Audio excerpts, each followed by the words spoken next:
era nga tuyise mu bulombolombo bw'ekika awamu n'empisa ya Buganda.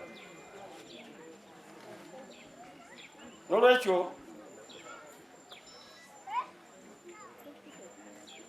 gwe oze gwe Lubuga wa Mpiima Samuel, bw'obeera nti gwe Lubuga we, abantu bano bonna olwaleero saagala n'omu agende kuba kaakati g'ogenda okubabukiriza anti obalaba. Lubuga nkwambaza ekifundikwa kino oteekwa okuba ng'oli mugumu mu byonna bye ngenda okugamba.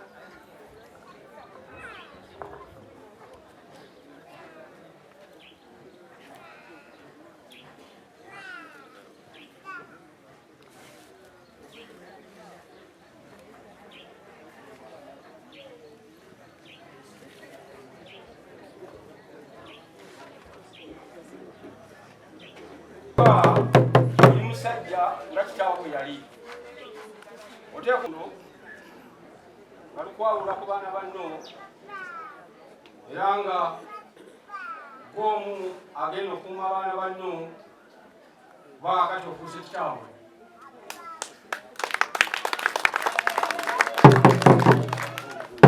Oteekwa okuba omusajja omugumu,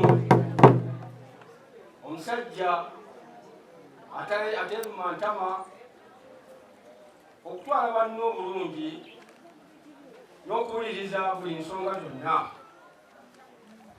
Ekifundikwa kino mu bufunze kiriko amatwe abiri. Okutwa okusooka n'okwokubiri bitegeeza nti olina okuwuliriza ensonga kubanga amatu oba olina kuwulira. N'olwekyo baana banno bwe bajjanga gy'oli oba abaana bo kati fumu lino nga tekamu akabonero akalaga obugumu n'obumalirivu mu mulimu gw'okutte.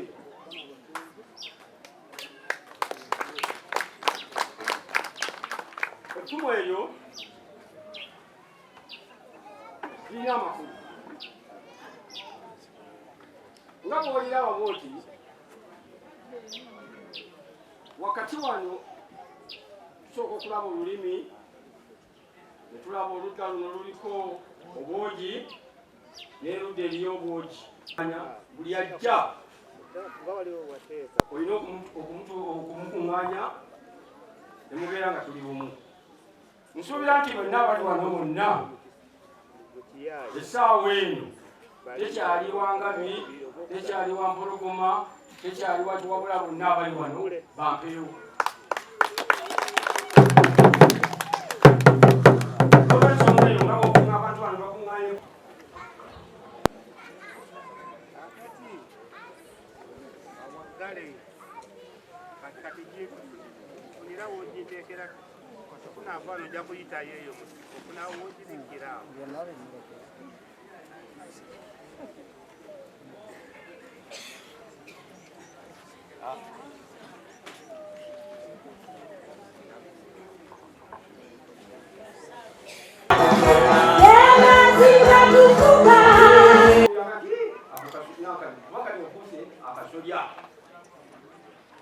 kubanga ejja y'okulembedde buli omu alina endowooza y'omugongo.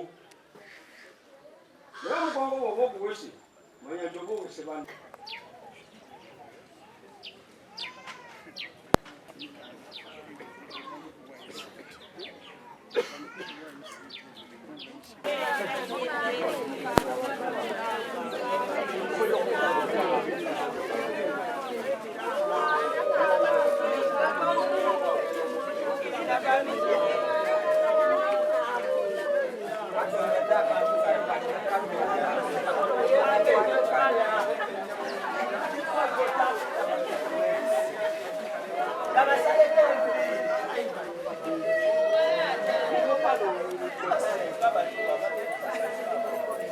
Ekikwago okazimba kitegeeza kuba obutaddamu kufa.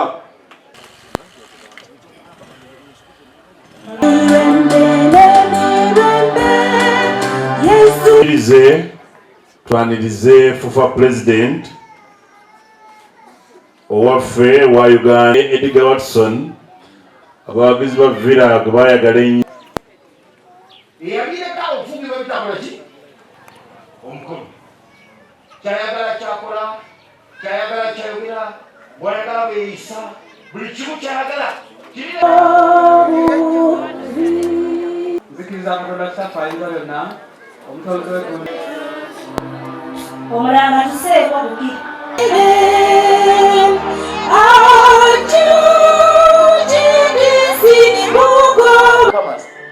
Muganda affe Mpiima ng'akulemera era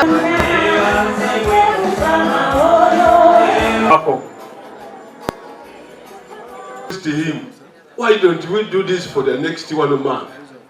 Kulwa abantu bana abe nsinze nagenze wakabanda n'enkola y'effujjo when I'm 60 years ganye government yatuwadde sente ate genda zitwongera tuli bannu nnyo mu state house ne president yampita tukwataganye konzenze nyiwaddi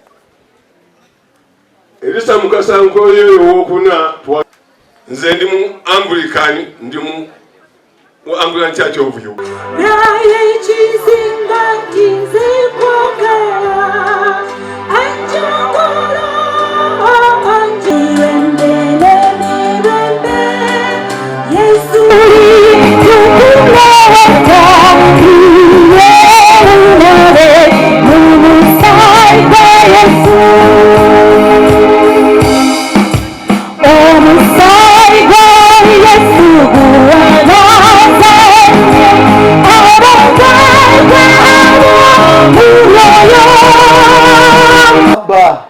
Tata olw'omwoyo ogwo tokitiibwa kya Katonda kirabika mu ofiisi eyo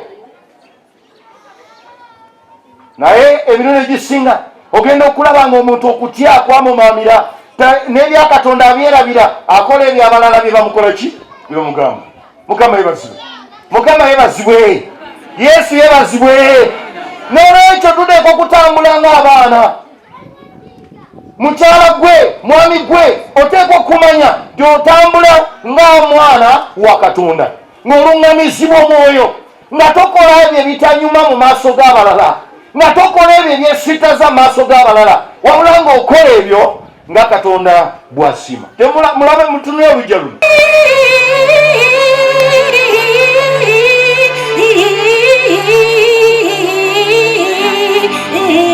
Ekitiibwa kibe waggulu ennyo naffe abali mu nsi katukube enduulu. Musajja mugagga nnyo kubanga wendabye enamba y'abantu nga tewakyali katebe tekalina muntu wenkikakasiriza nti omusajja mugagga.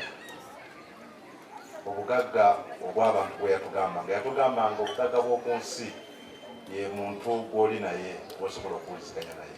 Mwebale nnyo bannaye, mwebalire ddala era bwe bubaka bwe njagala nange okwongera okusibira baganda bange tulina kukola mikwano egifaananako bwe biti taata okugyayo ekifaananyi ky'ekirungi. Mwebale nnyo lunaku lwa mikolo fenna obuweereza bwe tubeeramu bwa njawulo ate ne Lubugawe mumpadde w'amaanyi mumulaba saizi tosobola ginyomba era simanyi bakadde baffe kye basinziriddeko. Kale obeera ne saizi bweti ki ekinaagaana buli kimu kijja kugguka. Kale Mukama tukulemberemu byonna tulabe omukisa gwe mu bbanga lyonna nga tukulembera ofunye nabbanjawo. Naye okulama kwa mukadde waffe Lugeya kwatuyambye nnyo okwanguya ensonga zino. Nsaba tumukubireko mu ngalo gy'ali. Buli lw'obeera nga olaamye kiyamba nnyo abasigaddewo okwanguya buli kintu. Kaakati nno bamulekwa mbasibirira kino ti ebyo ebiri mu kiraamo kya mukadde waffe tubitwale nga nsonga nkulu nnyo ate tubiwe ekitiibwa. Tugenda kukwatibwa ennaku ey'amaanyi ennyo. Omukolo ogwaliko ne Minista wa Kabaka Mulamba nga tubalaba ku TV mutandise okulwanira Emaali y'omugenzi. mugenda kuba si mmwe mwekka muswadde. Mujja kuba muswaziza Obwakabaka, mujja kuba muswaziza ekika ky'Empeewo, mujja kuba muswaziza Fufa, mujja kuba muswaziza bakitaffe mu Katonda abayimiridde wano ne batusabira essaala empitirivu ennyo ennungi ennyo. Mumanye nti kati buli kye mukola kyonna si mmwe mukikola. Either muswaza erinnya lya taata waffe oba okulisitula. Anira ebintu by'abagenzi twejjemu embeera y'okuluvubana nga tuluvubanira ebyo bye tutaakolerera. Mukama yakuwa emikono ebiri, genda okole ebibyo. Temukimanyi na kukimanya naye buli lw'olwanira emaali y'omugenzi tosobola kugifunamu mikisa. Omusiraamu agamba nti haramu ramain. Si bwe kiri? Ekintu ekitali kikyo ne bw'okola otya tosobola kukifunamu mukisa. Somba mu bika byaffe 52 oba 53 okulaba nga tuddayo ku nnono yaffe omusingi obuwangwa n'obulombolombo awamu na byonna. Awo nno ng'Abaganda lwe tujja okukulaakulana n'ogenda mu maaso. Ekyamazima nga tonnatuuka waggulu ku Bwakabaka bwa Buganda, sooka otandikire mu kwagala ekika kyo, kubanga senga Mpiima teyagala kika kye oba oliawo tetwandibadde wano. Ebiseera ebisinga tugenda ne tulowooza nti okuteekateeka abaana oba n'okubakolerera kyekyomuwendo ekingi nnyo mu maka, naye ng'ate ekikulu byonna teekateeka omwana mu mpisa ennungi. Ekyamazima oluvanyuma lw'okuba nti Muzeeyi Lugeya yateekateeka Mpiima y'ensonga lwaki mumulaba ng'ali mu bifo ebyo. Nekyokuna n'atugamba nti mugabanyenga ebintu mu butuufu bwabyo, bwe biba kitammwe yabireka tabigabye. Nga nti okay, tokuutiza tokola ki? Ekyo kyali kyakuna. Ekyokutaano n'atugamba nti mukkiririzenga mu Katonda wammwe, ebibalemye ne binabakaluubiriranga mubikwasenga ye n'alwana entalo zammwe. Emyaka mingi ko okuva kitammwe, era mukumeekume musembeze baganda bammwe, ab'enganda zammwe ne bamaama oba bannamwandu. Eyo nebeera principle yali namba 2. N'atugamba ekyokusatu, n'atugamba nti mukuume eby'obugagga bya kitammwe n'ebintu bye ebirekeddwa nga tebigabanyiziddwa mu bantu. Ekyo nno nange eri kyammenyamuko tiyesebo, mukuume ekitiibwa kya kitammwe, mwagale emikwano gye, mukomyewo emmeeme zaabo abaali abatakwataganye ne kitammwe.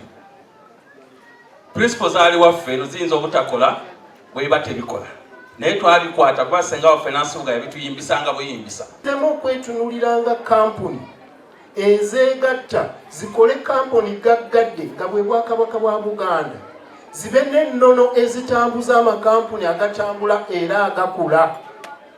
Ennono ezo ze ziruwa kampuni okufaanagana ne family etubeera n'okwolesebwa. Okuva olwaleero njagala ositule otulaga okwolesebwa kw'olujjamu. Mwagala kulaba nze sigenda basika ne maga nti njagala obeere nga kitaawo. No, temugamba abantu nti yambala engatto za kitaawo. Ani yakugamba ze zali zisinga obulungi? Tunga engatto eyiyo ekutuuka. Tunuulira okusomozebwa kw'olujja luno kwe lulimu olwaleero. Bwe kuba kusomesa abaana nga kyekibadde kisse emabega kikwateko. Bwe kuba nga mbaddemu entalotalo ng'ezijjudde mu famire za Buganda zonna ezimazeyo ebyobugagga bya Buganda, abantu batandikira kasonga katono ne bagamba nti tubigabane. Records ne research munaagikola egenda kubalaga kino nti ebintu ebyo byonna ebigabaniddwa mu Buganda mu myezi 3 850 ku 100 baba bitunze. Nze kantu ne baviiri muwulire, Buganda etakuuma bya bugagga bwabyo okuviira ddala ku ddaala lya famire. Buganda etakulaakulanya kitonde kya famire buli muntu ng'era kampuni bwetunulira human resource. Famire talina human resource. Famire etakulembeza baana ba famire yayo nga kyekyobugagga ekisooka ebasitule muyivu mu kumanya, mu kutegeera, mu bugunjufu, mu kwolesebwa, ng'erina ddala ebigendererwa eby'amakulu. Famire eyo toli kitundu kyekyeso equation ku Buganda egenda ku ntikko.